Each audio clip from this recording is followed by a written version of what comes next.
醫生 check 到咧，我嘅糖年咧10日，我自己都覺得嗰時候好攰，又有水腫，仲有感覺到咧呢度咧嗱痛咁樣。醫生話咧嗱，我嘅糖尿啊、血壓啊、膽固醇咧三樣都好高啊。我一日食2粒，食咗一排之後咧，我覺得個人咧精神幾好喎。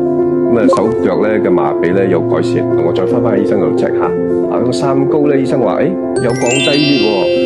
之後咧就醫生俾我嘅藥嘅份量減少咗好多噶啦。你點知道呢個好味家嘅？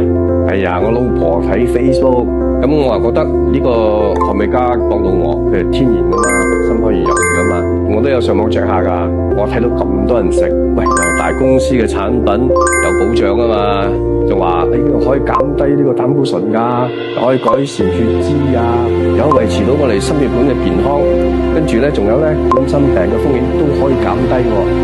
咁健康嘅產品又幫到我啦，就食咯，真係要多謝下學味家嘅。